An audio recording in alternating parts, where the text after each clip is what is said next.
Le restaurant élégant brillait sous l'étreinte chaleureuse des lumières dorées et douces. Les conversations bourdonnaient dans l'air, se mêlant au tintement délicat des verres de vin et au rire léger des couples célébrant la Saint-Valentin. Ethan Caldwell était assis seul à sa table, faisant tournoyer paresseusement le liquide rouge profond dans son verre, son expression indéchiffrable. Il n'était pas un homme gouverné par ses émotions. Sa vie était méticuleusement conçue, tout comme les chefs-d'œuvre architecturaux qu'il créait, structurés, précises, dépourvus de variables inattendues. Mais ce soir, le destin en avait décidé autrement. Alors qu'il levait son verre pour en prendre une gorgée, son regard se promena à travers la pièce, et à cet instant, son monde entier s'arrêta. Là, assise gracieusement à une table dans le coin, se trouvait une femme aux cheveux bruns doux et au sourire radieux, Claire Evans. Le souffle d'Ethan se coupa. 3 ans étaient l'an passé, et il s'était convaincu qu'elle n'était plus qu'un souvenir enfoui sous des plans de construction et des projets incessants.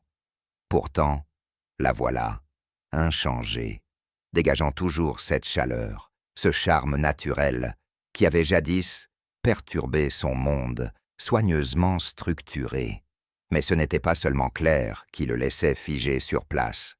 Assis à côté d'elle, il y avait 3 enfants, 2 garçons aux cheveux noirs avec des yeux bleus perçants, des yeux qui étaient indéniablement les siens, et une petite fille, délicate mais intrépide, ses grands yeux un miroir parfait de ceux de Claire. La prise d'Ethan se raffermit autour de son verre, son pouls battant contre ses côtes. Il lui ressemblait. Une vague froide de réalisation l'envahit. 3 ans, 3 enfants, et il n'avait jamais su qu'ils existaient. Le tissu serré de sa vie parfaitement contrôlé venait de se défaire en un instant. Le cœur d'Ethan battait violemment, alors que ses yeux restaient non fixés sur les 3 enfants. Chaque détail de leurs visages était trop familier, trop précis, pour n'être qu'une simple coïncidence. Le restaurant autrefois chaleureux semblait maintenant suffocant.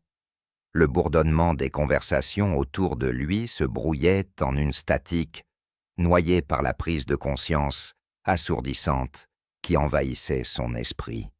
Il ne pouvait plus rester là, immobile. Ethan poussa sa chaise en arrière et traversa la pièce, ignorant les regards curieux des autres clients. Chaque pas semblait plus lourd, comme si le poids de ses erreurs passées venait soudainement se poser sur ses épaules. Son pouls grondait dans ses oreilles. Claire souriait doucement aux enfants, glissant une mèche de cheveux derrière l'oreille de la plus petite. Mais au moment où son regard se leva et croisa le sien, ce sourire disparut. Leurs yeux se verrouillèrent et, pendant un instant, fugace, tout le reste cessa d'exister. Ethan ouvrit la bouche, cherchant des mots, mais sa gorge était sèche. Son regard passait de Claire aux enfants, son esprit cherchant une explication qui pourrait rendre cette vérité impossible, compréhensible. Enfin, il parle, la voix basse, tendue et teintée d'incrédulité. Sont-ils à moi? La question plana entre eux comme un fil électrique chargé d'années de mots tus et de temps perdu. Claire hésita. Un éclat de quelque chose, culpabilité, hésitation, tristesse, traversa son visage. Ethan ne bougea pas, il ne respirait pas, il attendait simplement. Puis elle expira doucement, maintenant son regard avec une certitude calme. « Oui, Ethan, ils sont à toi. » Le sol sous lui sembla disparaître. Tout ce qu'il pensait savoir, tout ce qu'il avait construit, venait de se défaire. Ethan resta figé, chaque souffle devenant plus lourd que le précédent. Les sons du restaurant s'estompaient, laissant uniquement Claire et les 3 enfants qu'il n'avait jamais su exister. 3 ans, 3 enfants. Et elle ne lui avait jamais dit. Sa mâchoire se serra, ses émotions un mélange chaotique de choc, de colère et de quelque chose d'autre, quelque chose de brut et de douloureux. Pourquoi? Sa voix était basse, dangereuse. Pourquoi ne m'as-tu pas dit? Claire cligna des yeux. Quelque chose d'indéchiffrable fugace sur son visage. Une tristesse si profonde qu'elle le perturbait. « J'ai essayé, » murmura-t-elle. « J'ai appelé, j'ai laissé des messages, mais tu n'as jamais répondu. » Le souffle d'Ethan se bloqua dans sa gorge. Les appels manqués, les messages non lus. Il avait supposé qu'elle cherchait simplement à s'accrocher à quelque chose qui s'était déjà effondré. Il l'avait fermée avant qu'elle ne puisse même parler. Un poids froid se posa dans sa poitrine. C'était sa faute. Son regard se posa sur les enfants. Un garçon le regardait avec curiosité prudente, l'autre plus réservé. La petite fille s'accrochait à la manche de Claire, ses yeux grands et méfiants. 3 ans, 3 enfants, 3 vies qu'il avait involontairement abandonnées. Ethan avala difficilement, la culpabilité appuyant contre ses côtes. « Je veux les rencontrer. » Sa voix était ferme, inébranlable. Claire croisa les bras, ses yeux bruns acérés d'avertissement. « Ce n'est pas aussi simple, Ethan. Ils ne te connaissent pas. Tu ne peux pas simplement arriver et prétendre être leur père. » Ethan plissa les yeux. « Ils sont à moi. » Claire expira lentement. Elle le regarda longtemps, avant de hocher la tête. « Demain, au parc, midi. » Ce n'était pas une acceptation, c'était un test. Et cette fois, il ne pouvait pas échouer. Ethan se tenait à l'entrée du parc, les mains dans les poches de son manteau, tentant de calmer son cœur, qui battait trop vite. Les enfants couraient autour de lui, leur rire remplissant l'air frais de l'après-midi. Ce n'était pas son monde, un endroit de chaos, d'imprévisibilité, d'émotions libres. Pourtant, aujourd'hui, il n'avait pas d'autre choix que d'y entrer. Et puis, il les a vus. Claire marchait vers lui, sa posture composée mais prudente. À côté d'elle, 3 petites silhouettes se déplaçaient en harmonie. Lucas fut le premier à le remarquer. Le garçon aux cheveux foncés et aux yeux brillants de curiosité sourit et se balança sur ses pieds. « Maman, c'est le gars d'hier soir. » Claire soupira. « Lucas, on en a parlé. » Ethan se baissa légèrement, offrant un petit sourire. « Oui, c'est moi. » Lucas inclina la tête. « Qui êtes-vous » La question frappa plus fort que ce à quoi Ethan s'attendait. Il jeta un coup d'œil à Claire, mais elle resta silencieuse. C'était son moment. Il se tourna vers les enfants, sa voix calme mais douce. « Je m'appelle Ethan, et j'aimerais vraiment apprendre à vous connaître. » Lucas plissa les yeux, comme s'il mesurait le poids de ses paroles, puis acquiesça d'un petit mouvement de tête, un d'accord, on verra, silencieux. Mais Noah était différent.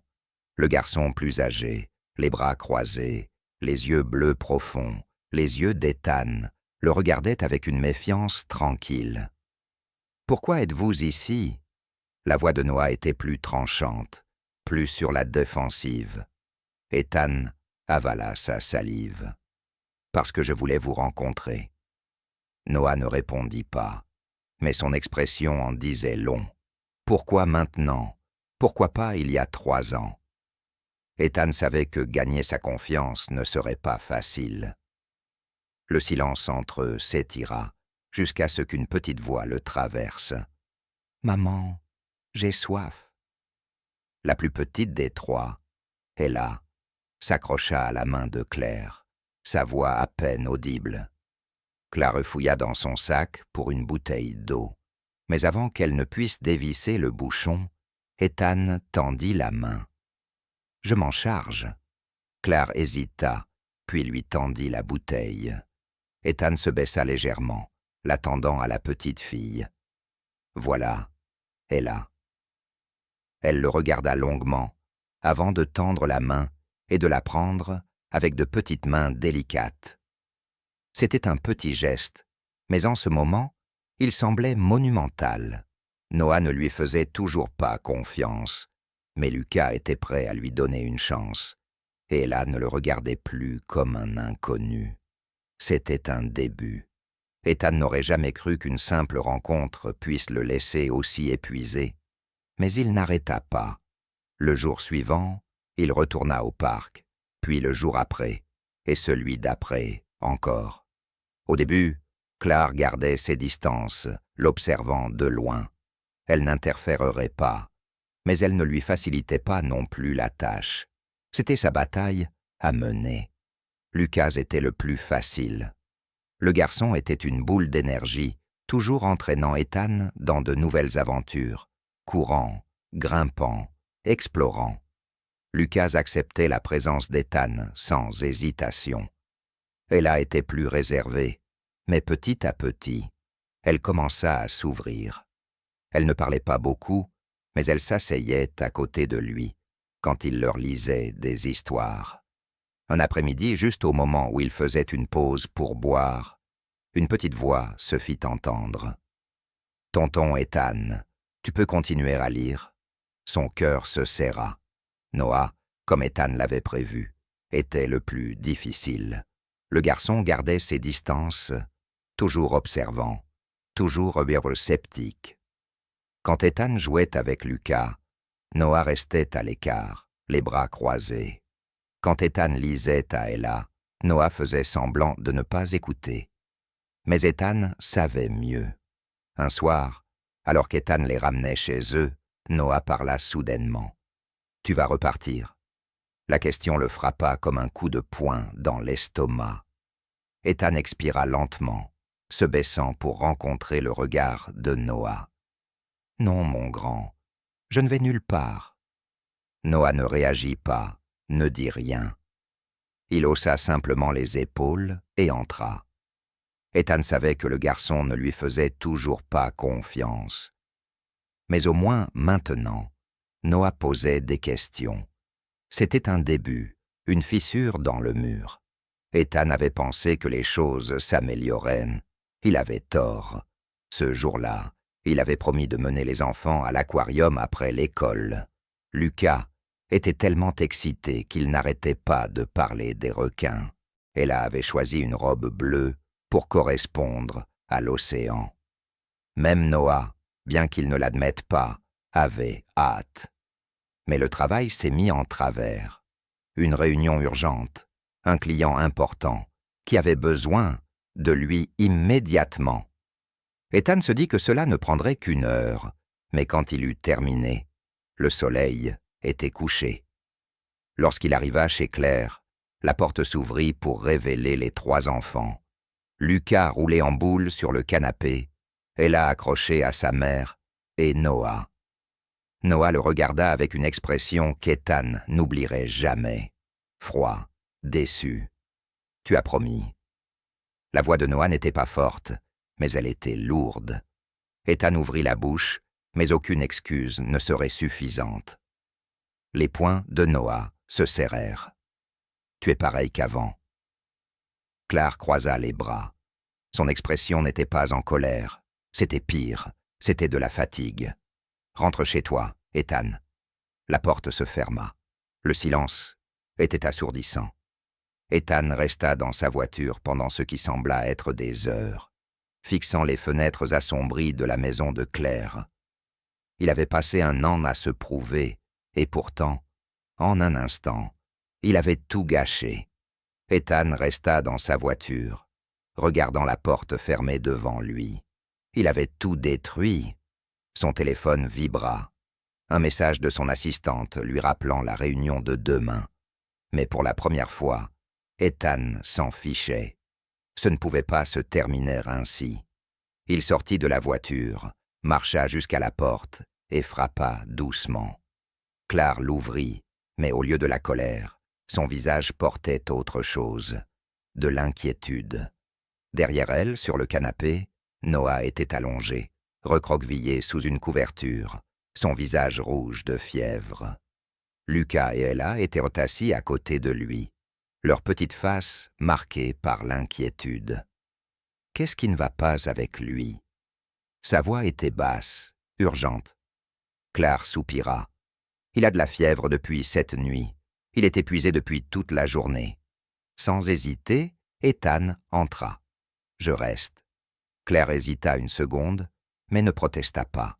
Cette nuit-là, Ethan resta aux côtés de Noah. Il changea les compresses froides, tint la petite main du garçon dans la sienne, rassura Lucas et Ella quand ils devenaient inquiets. Vers l'aube, les paupières de Noah s'ouvrirent. Sa voix était rauque mais stable. « Tu es toujours là ?» Ethan serra doucement la main de son fils. « Je t'ai dit, mon pote, je ne vais nulle part. » Pour la première fois, Noah ne se détourna pas de lui. Le matin suivant, la lumière douce du soleil filtrant à travers les rideaux. Noah était encore faible, mais il était éveillé. Lucas et Ella étaient assis par terre, dessinant de petites images en désordre, tandis que Claire versait 2 tasses de café. Ethan s'assit en face d'elle, les mains reposant sur la table, comme si les lâcher ferait disparaître ce moment. Claire le regarda, sa voix plus douce qu'auparavant. « Tu es vraiment resté ?» Ethan serra son café et hocha la tête. « Je l'avais promis. » Un silence s'installa entre eux, mais cette fois, il n'était pas lourd. Enfin, Claire soupira, comme si elle lâchait quelque chose qu'elle retenait depuis trop longtemps. « Reste pour le petit déjeuner. » Un instant, Ethan fut pris au dépourvu. Ce n'était pas un pardon. Ce n'était pas une promesse de quoi que ce soit au-delà de ce moment, mais c'était une chance. Et cette fois, il ne comptait pas la gâcher. Les jours suivants, Ethan continua de se montrer, pas avec des promesses, mais avec des actes. Il arrivait tôt pour aider à emmener les enfants à l'école. Il attendait patiemment que Noah le laisse entrer. Et un jour, alors qu'il sortait du parc, le garçon tendit soudainement la main. Ça n'a duré qu'un instant, mais c'était suffisant. Un soir, après avoir raccompagné les enfants chez eux, Ethan hésita devant la porte. Claire le regarda, quelque chose de plus doux dans son regard. « Je ne sais pas ce que l'avenir nous réserve, » murmura Ethan, « mais je sais une chose, je ne repartirai plus jamais. » Claire ne répondit pas immédiatement. Puis, lentement, elle sourit, un vrai sourire. « Je sais. » Et pour la première fois, lorsque la porte se ferma, Ethan n'eut pas l'impression qu'on le rejetait. Pour la première fois, il avait l'impression d'avoir enfin trouvé son chemin. 1 an était passé. Ethan n'était plus l'homme qu'il avait été, l'homme piégé par le travail, gouverné par la peur. Maintenant, il était père. Il savait comment lasser les chaussures de Lucas. Il savait qu'Ella avait besoin d'une histoire avant de s'endormir, et que Noah ne dirait jamais ouvertement qu'il avait besoin de lui. Mais les hochements de tête silencieux, les moments tranquilles assis ensemble, étaient une preuve suffisante qu'il en avait besoin. Mais il restait encore une chose à faire. Il devait réparer les choses avec Claire. Ce soir-là, Ethan emmena Claire à la plage, l'endroit où ils avaient ancré certains de leurs souvenirs les plus heureux. Elle se tenait là, silencieuse, regardant les vagues rouler, son expression distante mais sereine. « Tu te souviens de la première fois que nous sommes venus ici ?»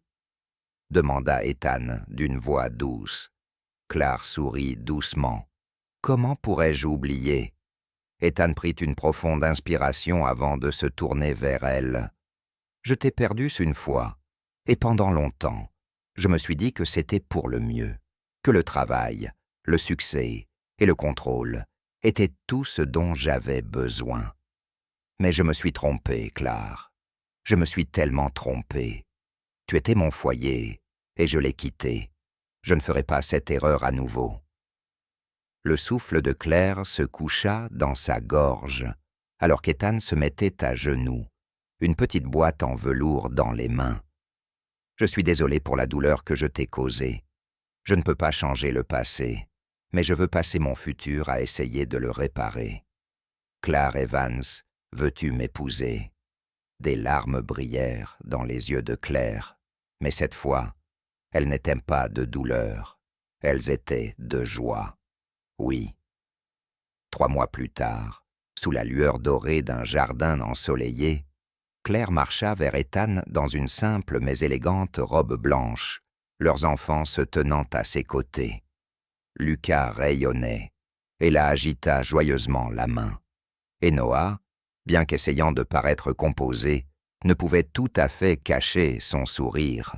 Lorsque Ethan embrassa Claire, les enfants éclatèrent en acclamations. Cette fois, ils étaient vraiment une famille. Et c'était l'histoire d'Ethan, Claire, et de leur chemin vers la reconstitution de leur famille. Qu'en pensez-vous? Croyez-vous que les gens peuvent vraiment changer pour ceux qu'ils aiment? Faites-nous savoir vos pensées dans les commentaires ci-dessous. Si vous avez apprécié cette histoire, n'oubliez pas de liker, partager et vous abonner à la chaîne pour plus d'histoires réconfortantes. Cliquez sur la cloche de notification pour ne jamais manquer une mise à jour. Merci de nous avoir suivis jusqu'à la fin. À la prochaine histoire.